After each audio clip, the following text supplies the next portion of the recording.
All right, guys. So I was debating whether or not I wanted to leave this story until tomorrow, but I just decided that I didn't want to wait.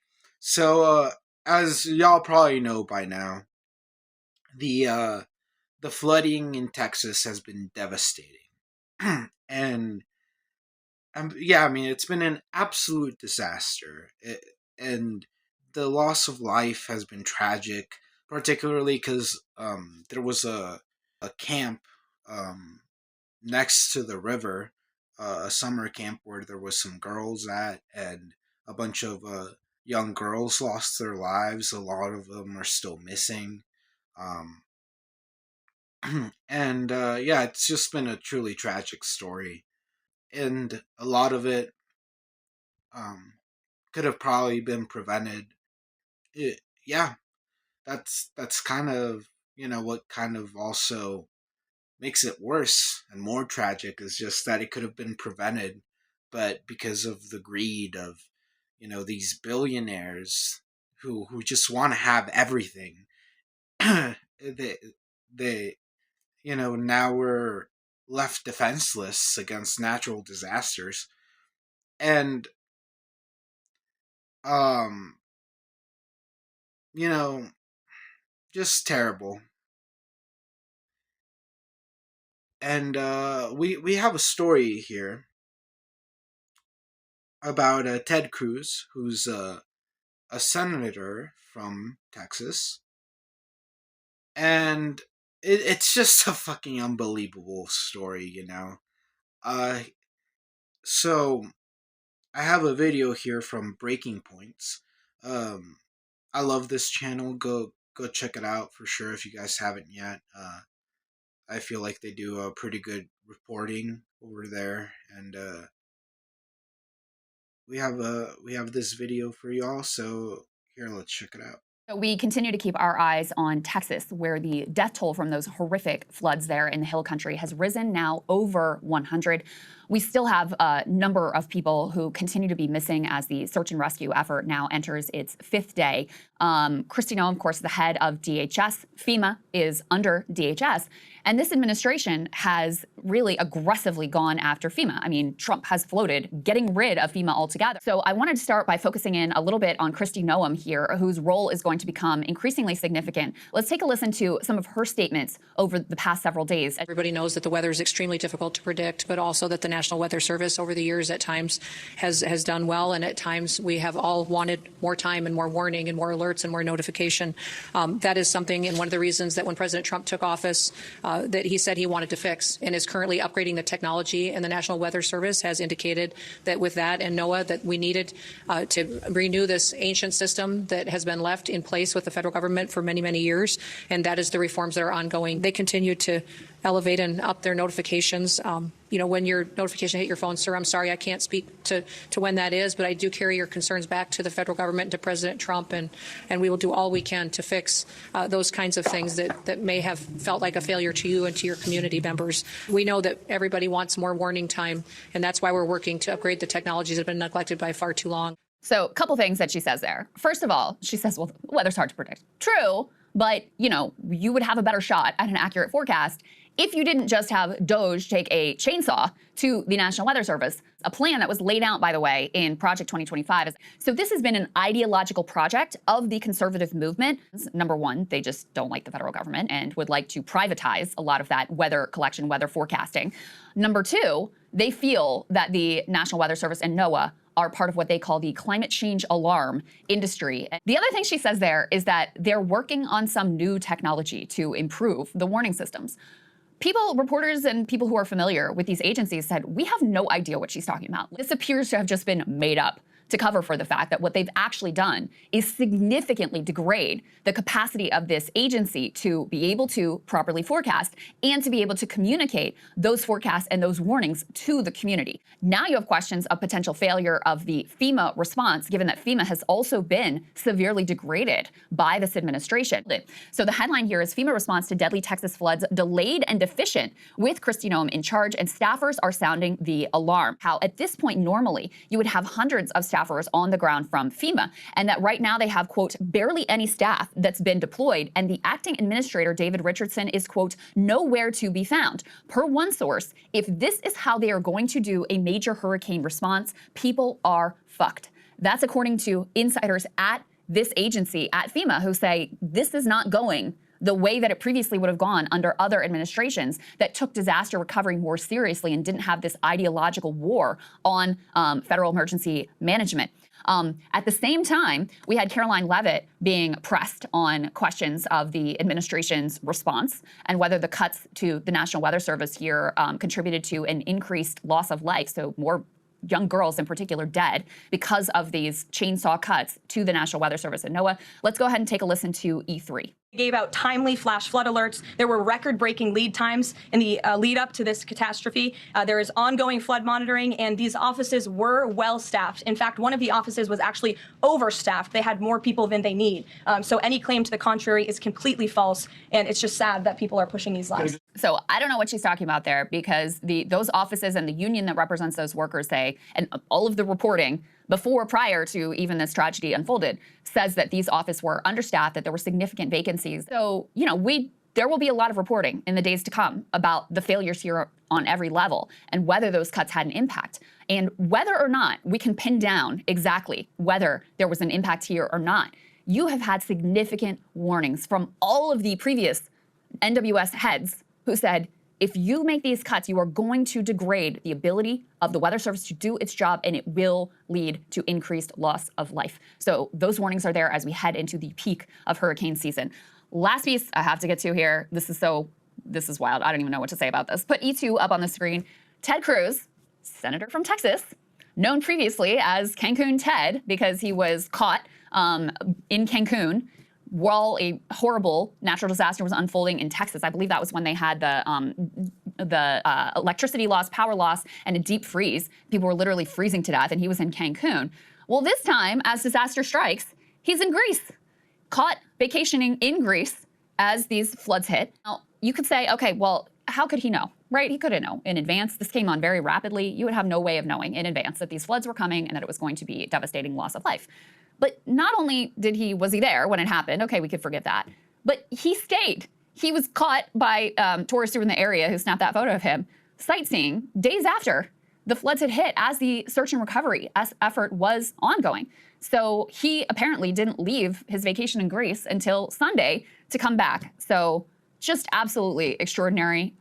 This man, once again, caught vacationing while his own residents and his own constituents, suffer through one of the worst natural disasters, one of the worst flooding disasters that we have had in a century. Yeah, some great reporting there from Breaking Points. Make sure to check out their channel if you haven't yet. They always do some great reporting, so yeah, make sure to check out the full video over on their channel. And yeah, man, it's just all so unbelievable. These people really have no shame, do they? These fascists in the administration, they just have no shame. They're willing to just make up whatever shit they want. They're willing to just make up whatever bullshit suits their narrative, and then just drill it into the public consciousness, and just drill it in,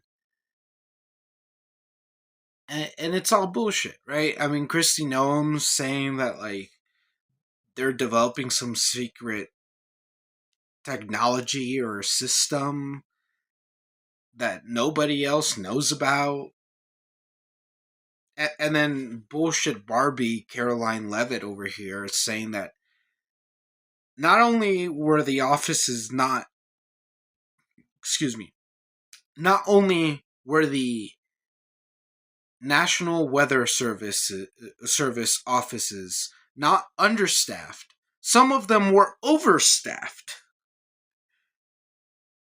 Just blatant bullshit. Lies to cover up for the disastrous policies that this administration has done. You know, all these cuts and all the tragic loss of life in Texas. And then, you know, you also have Ted Cruz over here. And this is why I wanted to do this story, right? Ted Cruz, this fucking scumbag,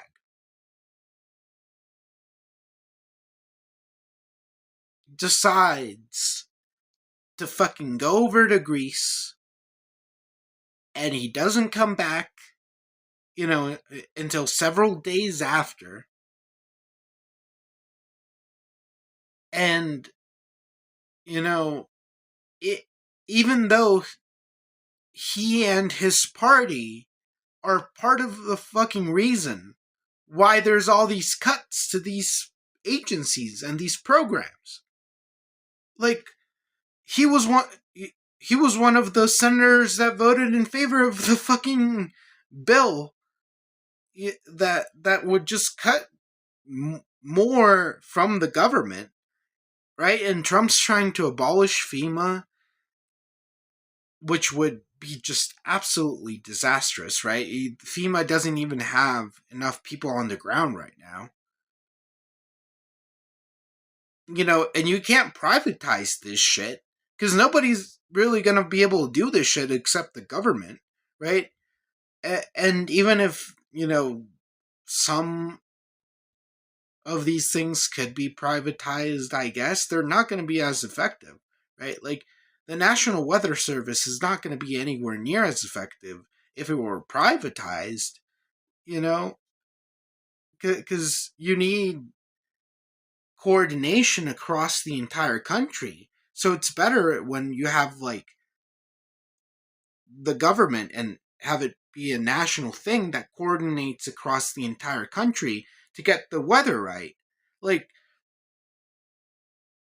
and companies aren't investing in this shit. There's no market for it. Like,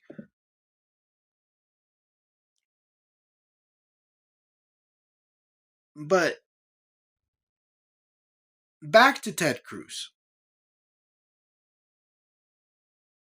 This weasel, this fucking slimy ass snake, it has made a fucking habit of just bailing on his fucking constituents in times of crisis, right? Here, I have another video for you guys. This one's from Really American Media. With over 100 people dead in Texas from these floods, Ted Cruz has somehow managed to look as weak and as impotent as ever. Well, if you hate Ted Cruz, this is a pretty fun week. And if you like Ted Cruz, then you're Ted Cruz. This is Ted right here, and yeah, that photo makes him look tougher than he really is. And yes, his weakness is again on full display. 10 years ago, Cruz surprised the world when he stood up to Trump, but that lasted about as long as an original thought in Man Titty's brain. I know nothing about it. You're saying that they had what? Cruz went from this, Donald, you're a sniveling coward, to this. Donald Trump will be overwhelmingly reelected. And now Cruz is back, blaming the floods and the lack of adequate warnings, not on Texas's shitty infrastructure, because Texas has no state income tax and votes down funding from everything from the electric grid to flood control, but instead, Cruz blamed God. And why does God allow bad things to happen to good people? Why does God allow bad things to happen to young children? And I will say there are theologians and pastors who've been unable to answer that question for millennia. What? And you really want to tell Texans that he killed their kids after you and your feckless MAGA creeps cut funds from the National Weather Service and thus didn't get the message out until the floods had actually started? But Texas Republicans voted against a bill last year that would have established a statewide plan to improve Texas disaster response, including better alert systems, along with a grant program for counties to buy new emergency communication equipment and build new infrastructure like radio towers. This is Wes Ferdell. He's a Republican who isn't blaming this shit on God, but instead on his own party. He said, I can tell you in hindsight, watching what it takes to deal with a disaster like this, my vote would probably be different now. Little late though, Wes, right? Just a few streets down, a list of people who may still be missing posted at the front of the Round Mountain Baptist Church. Greatest need is information. People they just want to know what's going on. They want to know where their loved ones are. So back to Teddy. Watching Teddy stand in front of the flood, you might think he was all over this tragedy, spending every minute trying to work with the state and FEMA to save lives. But of course, that would mean you were talking about someone else. While small children and families were swept away by the floodwaters, some to possibly never be found, Ted Cruz was instead vacationing in Europe. Yeah, this guy. God allows things to happen sometimes that defy human explanation. As floods ripped through central Texas, killing at least 100 people, including 27 campers and counselors from a summer camp, Cruz was spotted visiting the Parthenon in the Greek capital Athens with his wife Heidi on Saturday night. This was a day after Camp Mystic announced that more than 20 girls had gone missing in the floodwaters. He didn't come back. He didn't work the phones. He landed in Athens on Thursday, the day after the Texas Division of Emergency Management announced that it was activating state emergency response resources. On the day Cruz's plane touched down in Europe, NPR reported that Lieutenant Governor Dan Patrick held a press conference as acting governor, warning that the potential flooding would hit overnight. And this pathetic little man is blaming God for the rising waters, the storms that are increasing in intensity each year, coinciding with the carbon buildup in the atmosphere and increased number of storms with growing veracity. And governor, acting governor, the other governor's out of state today. He then went on to say, on a day which is usually for celebration, it's a very tough day in Texas. We had a disastrous flash flood. In Athens, however, it was a calm and sunny day. In Texas, Saturday, July 5th, local time, 24 hours after the river burst its banks, Cruz and his wife were lined up outside one of the many iconic tourist sites. There were over 100 flights that Cruz could have taken home, but he waited until Sunday. Then on Monday, Cruz went on TV with his Fox and Friends reach-around buddies and pretended he was there the whole time. And the girls that were killed, those are friends, those are neighbors, that they go to school with my girls. It is, the entire state is grieving at a level that is difficult to describe. But I'm beginning to understand why Ted Cruz has been hated by everyone, every place he's ever been. But of course, this isn't the first time Cruz has abandoned the state during a time of crisis. Back in 2021, Cruz took his family on a trip to Cancun, Mexico, after Texas was hit by a winter storm that left millions in his state freezing without power or water. Well, one Texas senator is under fire for other reasons. Senator Ted Cruz confirmed today he traveled to Cancun during the storm.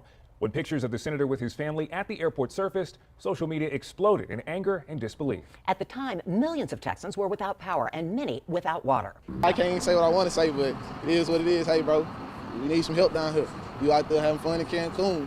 We down here freezing. Cruz released this statement today explaining his decision, saying, quote, with school canceled for the week, our girls asked to take a trip with friends. Wanting to be a good dad, I flew down with them last night and am flying back this afternoon. At the time, Cruz defended his sunshine flight by saying he wanted to be a good dad, but returned because it didn't feel right. He actually blamed it on his kids, who he said pressured him for a vacation. There's more carbon in the atmosphere in the last 150 years than in the previous 50 million, and it's warming up the oceans, which are causing levels to rise, caps to melt, and storm frequencies volatility. And Ted, I guess you can blame it on God if you want. And this is a time in particular for the church to do what the church should be doing every day. But in a time of grief, I think the church has a particular responsibility to step up. When God made Republicans like Trump and Ted Cruz, well, he must have had a very, very bad day. Yeah, guys. Holy shit. What a fucking despicable fiend Ted Cruz is. Like, what a selfish jackass.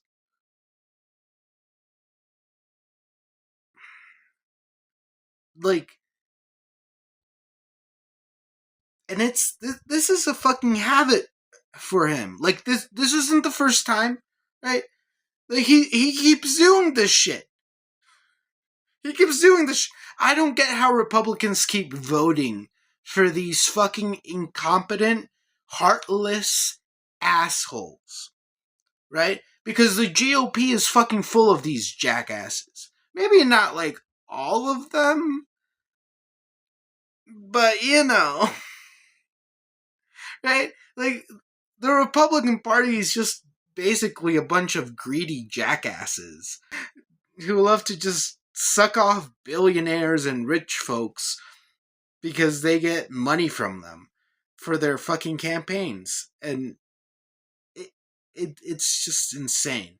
And it just shows how little Ted Cruz cares about the people of Texas. He obviously could not give less of a fucking shit about you guys. And I just don't get it. I don't get how you guys keep voting for these jackasses in these red states. I just don't get it.